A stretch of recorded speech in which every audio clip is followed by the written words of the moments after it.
old baked, do you want to know how to turn an old baked potato that's been sitting around in your refrigerator, in this case several, into a pesto loaded potato? Or just a loaded pesto potato? That sounds better. Pesto potato? I don't know. I guess the title of this video will be Pesto Potato. Because what we're doing here is we're creating a trifecta of flavor profiles in each category. 3 types of salt. You have Himalayan, you have Redmond, and then you have sea salt. And then for the spices here, for the savory strong spices, we have paprika, sage, dill. And to match these spices, because they're so robust, over here what you do is you take the spices, your sweet spices that you commonly try to get fresh. In this case I have fresh rosemary and the equivalent of basil, it's a cousin of basil, and a little bit of oregano. And oregano, this is for the basil mixture, or this is for the pesto mixture here. And when you want to use something like oregano, it's the stronger mixture of the 3 to create the flavor profile. So you definitely want to, I'll give you an example of how to apply some oregano. Usually what you want to do is just get a small pinch, place it in your palm. You don't need much. That might even be too much. I'll remove a little. Then you want to take your companion piece, the dill here, and you also want to put a small pinch in your palm. And then you mix those equally together in your palm, just with your finger, until it's ground up and all of those spices are mixing directly. And I've already applied it to this, so I'm just showing. You would normally just flutter it on there like that, but I've already applied both of these previously because I didn't want to do all the steps. But anyways, I'll just put it in the sink. The next thought is, of course, you want to have the cheese previously melted before applying all of these herbs to it. Like, you put it in the microwave for a minute or 2 until it's at this point of melted. Then you can apply all of your pieces of dressings and then further, microwave it to get the finished effect where it all melts together, all the pesto flavors. So we'll just add a little bit of this stuff. This is the garlic salt seasoning that has the Himalayan pink. I've already applied some of that, so I'll just do a little sea salt. You don't need much because you're using 3 of each. Alright, we've taken care of the spices, we've taken care of the salts. The next stage is the fats. We've already, of course, applied the cheese. Now we're going to take the triple fats here. The balance is butter, hemp, and palm fruit oil shortening. So what you want to do is you want to take all 3 and try to equally split them in spots on the potato. So you take a chunk of this, put it on the plate. Chunk of this, put it on top, layer it on there, and then you'll simply divide this up into sections to apply to different spots in clusters, preferably on plateau areas so that as it melts in the microwave it can sink down evenly.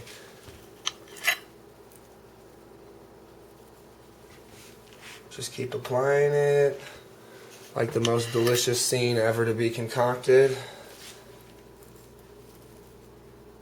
Alright, a little more. Put some over here on this mountain range. Make some happy clouds. Alright, there we are. That's an even enough mixture, I would say, so that it'll get into all the nooks and crannies and valleys good enough. Then you just take your hemp oil, your liquid, and you just want to lightly dash it, like so. I sort of missed, but I sort of got it. Good enough. It looks fancy. It looks like a restaurant setup. That's what matters, is how fancy it looks. And then you can apply your onions, white and purple onions, or whatever colors you have available. You want to have 3 though, remember that. And so you have your green onions to make the 3rd. About to have an equal amount of each. Toss them in your hand, get them all stirred up. Just evenly distribute those suckers, who cares? It's all good. preferably you'd also want some spinach, but we don't have any right now, so we'll just stick with what we have. These will, of course, go on after it's cooked. Our sauce, tomato-based sauce, line up here. The tomato mixes with the extreme heat and the medium so that it creates a nice setup. Alright, I guess we can pop it in the microwave for a minute. See if it melts down all beautifully. In the meantime, I can talk about how much avocado you want on your toast.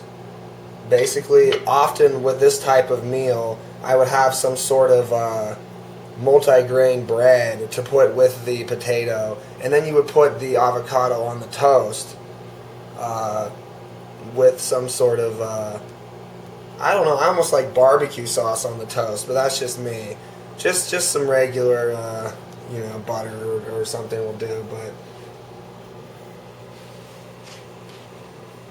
but it's also definitely important to have fresh, if possible, rosemary and basil and maybe even oregano, because that will really make the pesto taste fresh once it's melted into all the different oils. Alright, we're down to 5 seconds. Let's see what we have concocted. It's pretty evenly melted. You can see it's getting in there. At this point, depending upon your preference, you could either say you like the puddles not completely melted, or you can put it in for another 20 seconds and really set in all the oils together. I kind of prefer it like this. Still has the happy clouds hanging around. Alright. So in this case, we'll forego the toast and we'll just go directly with popping some of these chunks of avocado all around.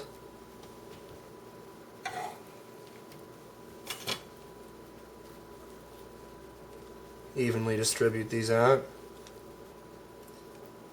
Alright, and then I'll have my cameraman, I'll take over the camera and he can sample this and say yay or nay on the pesto potato I've created. I think that's all the steps, folks. You can add however much tomato you want. I'll just be doing a light centerpiece dash for film effect. There we are. There's your 100% complete pesto potato.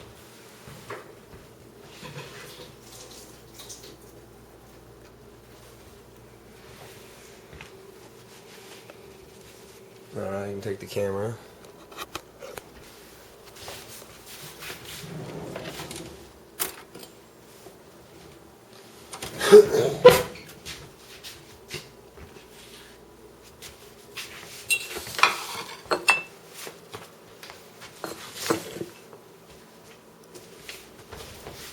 Oh, well, we have to apply our sauces. My bad. Here, hold it for a second again. My scatterbrain is getting the best of me once more. So what you want to do with this is, for my opinion, because a lot of people want to mix the balance of the sauces afterwards, I'll actually go ahead and put kind of a section of each. Because this is kind of like a couple's loaded baked potato plate here. You don't really expect one person to eat it all unless they're like a construction worker or something. And then we'll put some hot over here. This is extra hot, so we'll just put a couple dabs there. Alright.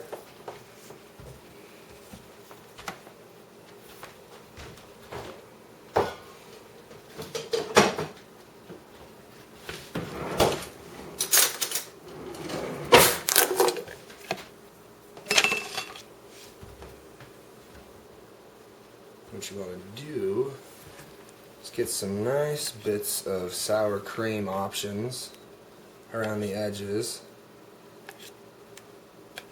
so then people can really dig around with their fork and decide how they want the mixture to come out for their palate, for their individual preferences.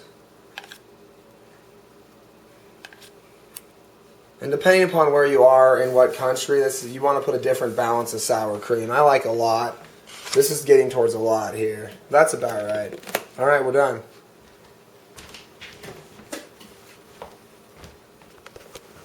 Again, now we're at 120%. Don't make me go further. Let's see here.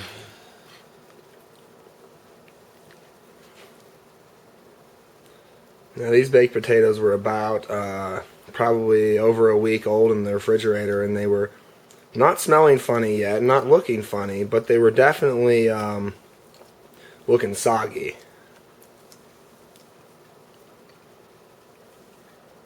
That's really, really, really good. I mean, everything's mixed perfectly.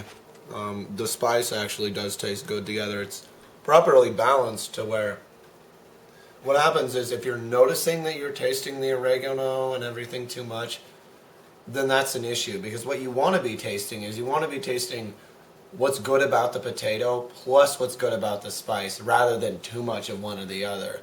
And I think that it's really well balanced. Yeah, that was the goal of this recipe I was inventing here, so I think I succeeded, and many other people should eat this in the coming millennia. I agree.